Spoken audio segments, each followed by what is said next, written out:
Study lovers family में आपका स्वागत है और आज के इस वीडियो में आपका ये प्रैक्टिस टेस्ट होगा। अब तक हम चंद वंश कंप्लीट पढ़ चुके हैं और पंवार वंश भी कंप्लीट पढ़ चुके हैं। तो दोनों ही जो राजवंश हैं उनसे रिलेटेड एमसीक्यूज़ आपको देखने को मिलेंगे और सारे क्वेश्चन ऐसे होंगे जो प्रीवियस भर्ती परीक्षाओं में पूछे गए प्रश्न हैं। तो आपको टेस्ट के हिसाब से लेना है, टोटल क्वेश्चन काउंट कर लेना, उसमें से आप कितना सही कर पा रहे हैं वो कमेंट बॉक्स में आपको टाइप करना है। तो ये प्रॉपर जिन्होंने भी थ्योरी क्लासेस ज्वाइन की है हमारी टेस्ट के फॉर्म में इसको लेना है।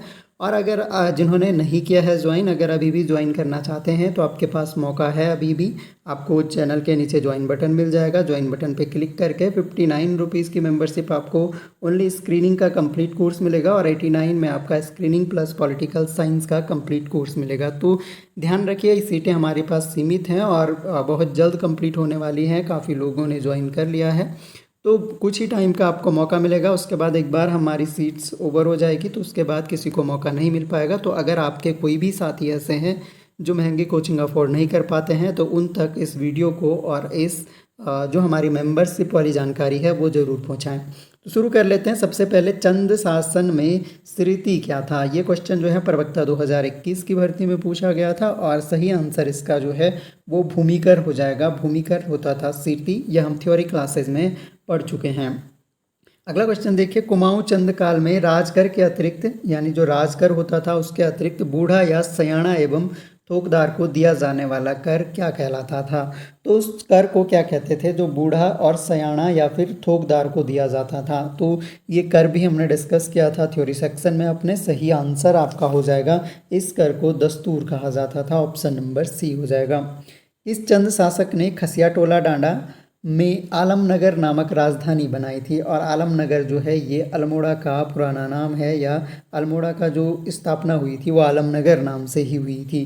तो सही आंसर हमें बताना है। ऑप्शन आपके पास चंदवंश के 4 शासक हैं, इनमें से जो सही उत्तर हो जाएगा वो हो जाएगा आपका बालू कल्याण चंद। अगला क्वेश्चन है, कुमाऊं में चंद शासन का जन्मदाता किसे माना जाता है? तो चंद शासन का जनक जो है एक तरह से वो आपका सिंपल सा क्वेश्चन हो गया, सोमचंद को माना जाता है चंद वंश का जन्मदाता। कॉन्फ्लिक्ट था कि कुछ इतिहासकार थोवर चंद को भी मानते हैं, लेकिन ज़्यादा प्रमाणित जो है वो आपका सोमचंद ही हुआ। चंद राज्य में नगद प्राप्त किया जाने वाला भूकर कहलाता था। तो ये क्वेश्चन रिपीट हो गया है, पहले भी पूछा गया था कि भूमिकर हुआ करता था आपका सिरती जो है भूमिकर था चंद शासन काल में। अल्मोड़ा के पूर्व में स्थित खगमरा किला, इंपॉर्टेंट क्वेश्चन है, खगमरा किले का निर्माण किस चंद शासक ने करवाया था? तो ये क्वेश्चन कई बार पूछा गया है और ये जो भी क्वेश्चन इंक्लूड किए गए हैं सब प्रीवियस ईयर की भर्ती परीक्षाओं में पूछे गए हैं, चाहे वो यूकेएसएससी की हो या फिर यूकेपीएससी की हो। तो इस क्वेश्चन का सही आंसर आपका हो जाएगा, भीष्मचंद ने बनवाया था खगमरा का किला। अगला है, टांड कर वसूला जाता था। टांड कर किससे वसूला जाता था? चंद शासन में टांड कर किससे वसूला जाता था? ऑप्शन आपके सामने हैं और करेक्ट आंसर जो है टांड कर जो है वो बुनकरों से वसूला जाता था जो कपड़े बुनने का काम किया करते थे। इस शासक को चंदवंश का तुगलक कहा जाता था। जो थ्योरी सेक्शन हम पढ़ रहे थे तो मैंने वहाँ पर कहा था कि वेरी वेरी इंपॉर्टेंट ये क्वेश्चन होने वाला है। चंदवंश का तुगलक कहा जाता है आपका सही आंसर आपका देवी चंद को चंदवंश का तुगलक कहा जाता है। तो ऑप्शन नंबर बी हो जाएगा करेक्ट आंसर। घोड़ाखाल में स्थित गोलू देवता का मंदिर किस चंद शासक ने बनवाया था? तो घोड़ाखाल में गोलू देवता का मंदिर है, बहुत फेमस है, आज की डेट में भी बहुत चर्चा में भी रहता है मंदिर, और गोलू देवता की भी काफ़ी मान्यता है कुमाऊं में। तो आंसर इसका हो जाएगा आपका गोलू देवता का मंदिर बनवाया था बाज बहादुर चंद ने। चंदवंश के शासनकाल में सिरतान किस प्रकार का कर था? अब देखिए वही क्वेश्चन घुमा फिरा के पूछ लिया गया है। ये जो सिरतान कर था ये नगद संबंधी कर था। अब ऑप्शन आप देख लीजिए क्या पूछ रहा है, नगद और अनाज, केवल अनाज व्यापार, तो ये केवल नगद संबंधी कर था सिरतान। ऑप्शन नंबर डी हो जाएगा। निम्न चंद राजाओं में सबसे लंबे समय तक किसका शासनकाल रहा? तो चंद राजाओं में सबसे लंबे समय तक शासनकाल अगर आपको पूछा जाए तो हमने पढ़ा था कि ज्ञानचंद एक ऐसे शासक था जिनका शासनकाल सबसे लंबा रहा था। ऑप्शन नंबर बी हो जाएगा। चंदवंश का वह शासक जो मुगल बादशाह अकबर के समकालीन था। तो अकबर के समकालीन जो चंद शासक था उसका नाम हमें यहाँ पर बताना है। तो ऑप्शन आपके सामने है अगेन, और आपका करेक्ट आंसर जो हो जाएगा वो आपका रुद्रचंद हो जाएगा। ये अकबर के समकालीन हुआ करते थे। निम्नलिखित में से कौन सा नाटक राजा रूपचंद द्वारा रचित है? देखिए रूपचंद जो हैं इन्होंने नाटकों की रचना भी करी थी। इनमें से पहचानना है हमें कि कौन सा नाटक जो है राजा रूपचंद के द्वारा रचना की गई है। तो उषा रागोदय जो है ये रूपचंद द्वारा रचित है। 36 रकम 32 कलम राजस्व प्रणाली है। Again very very important question है। 36 रकम और 32 कलम ये चंद वंश के शासन व्यवस्था से संबंधित 36 रकम और 32 कलम की जो राजस्व प्रणाली है ये चंदवंश की राजस्व प्रणाली है। अगला क्वेश्चन है कुमाऊं का अंतिम राजा था। देखिए लोअर पीसीएस 2021 का प्रश्न है और कुमाऊं का अंतिम शासक हमने पढ़ा था बहुत अच्छे से कि ये जो है महेंद्र चंद जो है कुमाऊं का अंतिम शासक माना जाता है। तो महेंद्र चंद का नाम आपको ध्यान रखना है।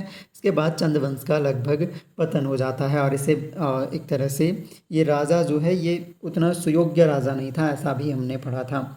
अगला है अल्मोड़ा आलमनगर के संस्थापक। ये क्वेश्चन अगेन रिपीट हो गया है तो आंसर आपका बताइए है बालो कल्याण चंद। तो ये क्वेश्चन आपको ठीक से तैयार कर लेने हैं। आगे हम डिस्कस करते हैं। अब जो क्वेश्चन होंगे वो सारे परमार वंश के क्वेश्चन होंगे। तो यहाँ पर परमार वंश के क्वेश्चन हम डिस्कस कर लेते हैं। पहला क्वेश्चन है वह एकजुट करने में सफल रहा, उनका राज्य गढ़वाल नाम से जाना जाने लगा। ये पहचानना है राजा को, कौन सा राजा था जो एकजुट करने में सफल रहा और उनके राज्य को गढ़वाल नाम से जाना जाने लगा था। तो आंसर आपका हो जाएगा इनमें से ये था अजयपाल। अजयपाल इसने 52 गढ़ों को एकजुट करके 52 गढ़ों को पहली बार एकजुट किया था। तो अजयपाल सही आंसर हो जाएगा। टिहरी राज्य प्रजा मंडल की स्थापना हुई थी। तो अगेन इंपॉर्टेंट क्वेश्चन है, श्रीदेव सुमन से रिलेटेड क्वेश्चन है। आंसर आपका हो जाएगा ऑप्शन नंबर बी, 23 जनवरी 1939 को जो है टिहरी राज्य प्रजा मंडल की स्थापना हुई थी। तो ये क्वेश्चन आपको ध्यान रखना है। आपके लिए आज का पहला क्वेश्चन है कि टिहरी राज्य प्रजा मंडल की स्थापना कहाँ पर हुई है और ये भी क्वेश्चन किसी की एग्जाम में पूछा जा चुका है। इस गढ़वाल नरेश ने गुरु राम राय को आश्रय प्रदान किया था। मैंने हर एक पॉइंट जहाँ जहाँ से आपको क्वेश्चन मिल रहा है मैंने पढ़ाते टाइम आपको बोला था कि ये वेरी इंपॉर्टेंट होने वाला है। तो गुरु राम राय को आश्रय प्रदान करने वाले जो राजा थे वो आपके फतेहपति शाह थे। ऑप्शन नंबर बी हो जाएगा। अच्छा आपके लिए यहाँ से एक और दूसरा क्वेश्चन है कि गुरु राम राय जो है ये कब इनका आगमन हुआ था यहाँ पर गढ़वाल में। टिहरी रियासत में किस शासक ने अपने नाम से शहर स्थापना की परंपरा शुरू की थी? ये देखिए ये हमने अभी हाल ही में डिस्कस किया है क्वेश्चन। अब जब हमने जो है पढ़ा था यहाँ पर परमार वंश के राजाओं को और ख़ासकर जब हमने प्रताप शाह को पढ़ा था, Pratap inter college, Pratap printing press, तो इन्होंने अपने नाम से जो है कई संस्थानों की और शहरों की स्थापना की थी। गढ़वाल के किस शासक ने सर्वप्रथम अपने नाम के आगे शाह की उपाधि लगाई थी? तो मैंने आपको ठीक से समझाया था कि एक तो बलभद्र शाह का नाम ध्यान रखना था, बलभद्र शाह। तो बलभद्र शाह जो है ये पहले राजा थे जिन्होंने शाह की उपाधि लगाई थी। लेकिन यहाँ पर मैंने आपको ये भी बताया था कि इनसे पहले एक राजा हुए हैं जिनके नाम के आगे शाह की पदवी का उल्लेख मिलता है, लेकिन बलभद्र शाह ने औपचारिक रूप से अपनाई थी। तो आंसर आपका बलभद्र शाह होगा। लेकिन बलभद्र शाह के अलावा जिनके नाम के आगे शाह की उपाधि का वर्णन मिलता है उस राजा का नाम क्या है, अभी हमने पिछले ही वीडियो में पढ़ा है। तो आप कमेंट बॉक्स में ज़रूर आंसर करें। किस परमार शासक ने टिहरी राज्य में अंग्रेजी शिक्षा की नींव रखी थी? अंग्रेजी शिक्षा की नींव जो है टिहरी राज्य में किसने रखी थी? तो ये आसान सा क्वेश्चन हो गया। मैंने कहा था कि ये क्वेश्चन पूछा गया है और आंसर आपका ये भी आपका प्रताप शाह हो जाएगा। अगला है जहांगीरनामा के अनुसार गढ़वाल के किस शासक को मुगल शासक जहांगीर ने हाथी घोड़े उपहार स्वरूप दिए थे? तो ये भी हमने डिस्कस किया है फैक्ट। ऐसा कोई भी क्वेश्चन आपको बनेगा नहीं, एग्जाम्स में भी नहीं बनेगा अगर आप ठीक से हमारा थ्योरी सेक्शन फॉलो कर रहे हैं और साथ में रिवीजन अच्छे से कर लोगे तो आप क्वेश्चन बना लोगे इजीली। तो आंसर इस क्वेश्चन का हो जाएगा आपका, हमने पढ़ा था कि जो राजा श्याम शाह थे, तो श्याम शाह ने एक तरह से क्या किया था, इनको मुगल शासक जहांगीर ने हाथी घोड़े से कौन सा 52 गढ़ों में सम्मिलित नहीं है? अब देखिए मैंने जब पूरे 52 गढ़ भी आप लोगों को बताए थे, उनको बताने के पीछे रीज़न यही था कि क्वेश्चन पूछा गया है और अब मैं नहीं चाहता हूँ कि कोई भी क्वेश्चन हमारा जो है लेक्चरर स्क्रीनिंग में छूटे। तो इसका जो सही आंसर है वो आप रिकॉल कर सकते हैं और आंसर आपका हो जाएगा, हमने कहीं पर भी धूनीगढ़ को नहीं पढ़ा था। यूनीगढ़ या धूनीगढ़ जो है ऑप्शन में दिया था, ये धूनीगढ़, ये मिस टाइप हो गया है। तो धूनीगढ़ हमने यूनीगढ़ भी नहीं पढ़ा था। मुगल राजकुमार सुलेमान सिकोह को किस परमार शासक के यहाँ शरण ली थी? सुलेमान सिकोह ने शरण ली थी आपके कौन से शासक के यहाँ शरण ली थी? आंसर आपका हो जाएगा पृथ्वीपति शाह। अगला प्रश्न है, श्रीनगर स्थित अजयपाल का राजभवन किस वर्ष भूकंप से क्षतिग्रस्त हो गया? और ये भी मैंने आपको पढ़ाया था, मैंने ये भी बोला था कि अजयपाल का राजभवन कब क्षतिग्रस्त हुआ भूकंप के कारण। ये क्वेश्चन भी पूछा गया है और इस टाइम पे बहुत बड़ा एक तरह से समस्या, बहुत बड़ी आपदा जो है गढ़वाल में देखने को मिली थी। आंसर आपका 1803 हो जाएगा। चैतु एवं माणकू दो चित्रकार थे, ये किस शासक के दरबार में आश्रित रहते थे? तो चैतु और माणकू भी हमने पढ़े हैं और ये जो चित्रकार थे ये आपका जो है सुदर्शन शाह के दरबार में आश्रित थे। अगला प्रश्न है, पवाटा के निकट मंगाणी नामक स्थान में फतेह शाह का युद्ध किसके साथ हुआ था? तो फतेह शाह का युद्ध हुआ था आपका, ये क्वेश्चन भी पूछा गया है, गुरु गोविंद सिंह के साथ हुआ था। परमार वंश के 55वें शासक कौन थे? तो हमने ऑर्डर भी मैंने कहा था कि ध्यान रखने ही पड़ेंगे और करेक्ट आंसर जो हो जाएगा आपका 55 जो शासक थे आपके वो आपका सुदर्शन शाह था। इम्पोर्टेंट है इसलिए इनका नाम तो ध्यान रखना ही है।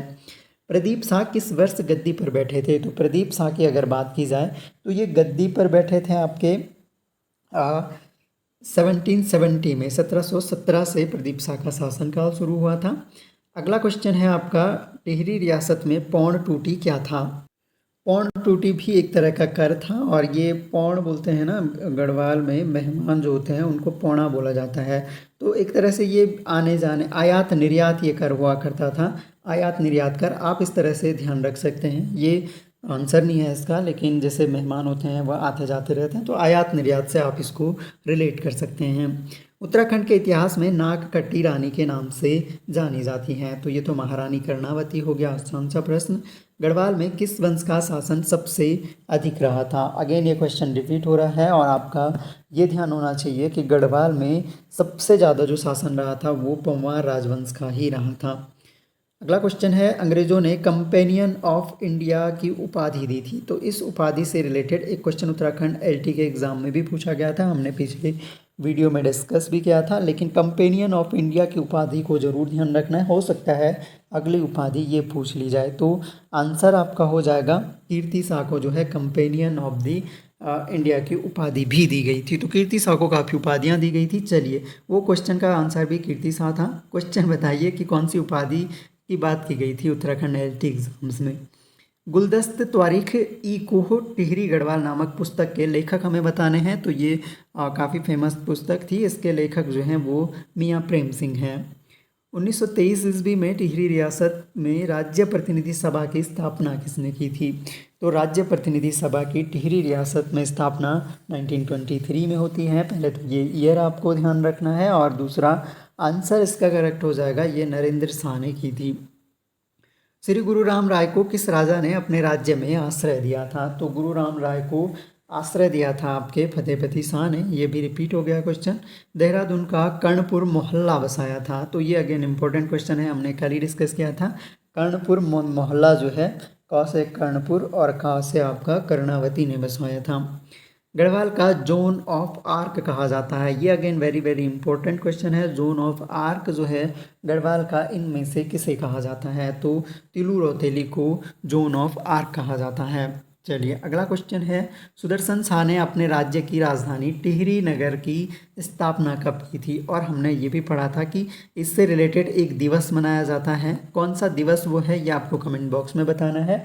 डेट मैं आपको बता दे रहा हूँ, ये जो है 28 दिसंबर 1815 को है और इसी दिन जो है टिहरी में एक दिवस आज भी मनाया जाता है। उस दिवस का नाम आपको बताना है। तो जितने भी मैंने क्वेश्चन पूछे हैं सारे के सारे इंपॉर्टेंट हैं, सबके आंसर देने की कोशिश कीजिएगा क्योंकि उनमें से कोई भी क्वेश्चन आपके एग्ज़ाम में बन सकता है, ऐसी संभावना हम कर सकते हैं। और नेक्स्ट क्वेश्चन है आपका, टिहरी रियासत का भारतीय संघ में कब विलय हुआ था? तो भारतीय संघ में, ये तो सिंपल होगा क्वेश्चन, आपका जो है 1949 में टिहरी रियासत भारतीय संघ में इसका विलय हो गया था। तो ये कुल मिलाकर जो है लगभग 26 to 27 क्वेश्चन हमने चंद डायनेस्टी से डिस्कस किए, पंवार डायनेस्टी से डिस्कस किया और ऐसे ही हमने चंद डायनेस्टी से कुछ इंपॉर्टेंट क्वेश्चन डिस्कस किए जो कि प्रीवियस भर्ती परीक्षाओं में पूछे गए हैं। तो क्वेश्चन रिपीट होने की संभावनाएं रहती हैं। इसके अलावा ये टेस्ट पेपर आपको मिल जाएगा PDF फॉर्म में। इसके आसपास के जितने भी क्वेश्चन बन सकते हैं वो आप ज़रूर अच्छे से रिवाइज़ कर लीजिएगा वीडियो सेक्शन से। तो उम्मीद है वीडियो आपके लिए हेल्पफुल होगा। वीडियो पसंद आया है तो चैनल को लाइक शेयर और सब्सक्राइब कर सकते हैं और अपने दोस्तों तक ज़रूर पहुंचाएं। अगर आपका ऐसा कोई नीडी फ्रेंड हो जिसे महंगी कोचिंग जो अफोर्ड नहीं कर पाता हो तो उससे जोड़ने का आप कष्ट कर सकते हैं। तो thanks a lot for listening. मिलते हैं नेक्स्ट वीडियो में, तब तक के लिए जय हिंद।